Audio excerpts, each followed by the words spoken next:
Ethan is exhausted, but he says yes anyway, to extra shifts he doesn't want, to friends who only call when they need something, to family who guilt him into giving more than he has. He says yes, even when he's breaking, even when his body is screaming no.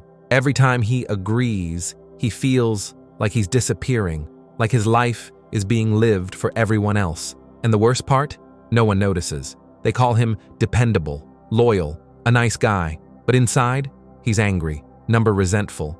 And today, something shifts. Today, Ethan decides, I'm done being available to everyone but myself. If you've ever felt like Ethan, like your life belongs more to others than to you, then stay with this video. You'll discover why people-pleasing is a trauma pattern, not your personality. How saying no isn't rude, it's a spiritual decision, and the exact mindset that will help you take your peace, energy, and time back. Ethan's story is yours too, and by the end, you'll know exactly how to reclaim your life, one quiet no at a time.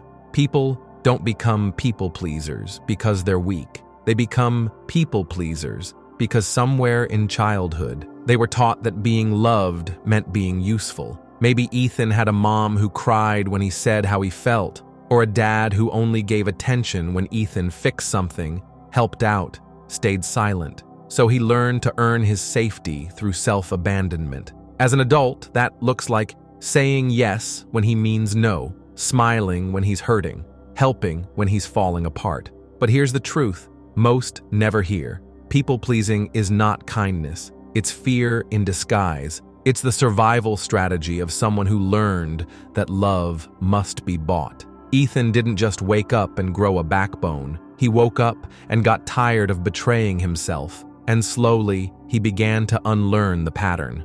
This video will walk you through the regret reset code, how to stop guilt from controlling your boundaries, the 3 rituals of release, emotional tools to heal your inner child, and how to say no without explaining yourself, because your worth isn't tied to how much you bend. And the day came when Ethan was at work. A coworker asks if he can cover their shift.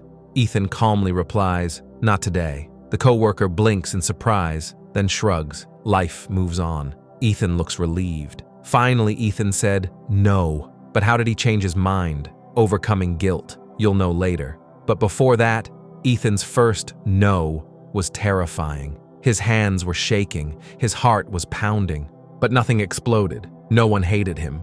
And for the first time in years, he felt light. It became his quiet revolution. He started muting group chats, turning off notifications, saying, "Let me think about it." Instead of giving instant yeses, he reclaimed his time, his space, his silence. Saying no isn't rude. It's the sound of your nervous system protecting itself. Ethan began to rewire his subconscious belief that rejection equals danger. Use emotional reframing to let go of shame.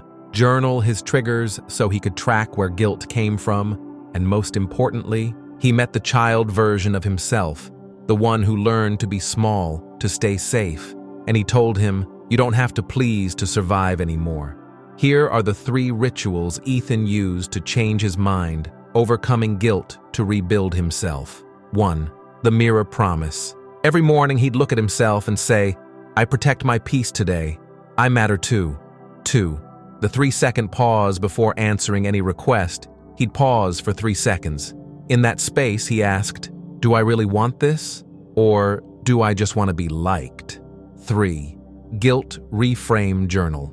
Each night he'd write, "I said no to each person I want. I felt guilty, but saying yes would have meant betraying myself." Over time, the guilt turned into clarity. Ethan didn't become colder, he became clearer. And from that clarity, he finally knew who deserves his energy, what peace actually feels like, and that no can be the most loving word when it protects your soul. If this video feels like your story, it's not too late. Say no once today, to a person, to a habit, to the part of you that still fears being disliked. And if you're ready to go deeper, download the Rock Bottom Reset, your 30-day healing guidebook with affirmations, journal prompts, and nervous system resets. Link is in the pinned comment and description. Your life doesn't start when you're liked by everyone. It starts the moment you stop abandoning yourself and finally say, no,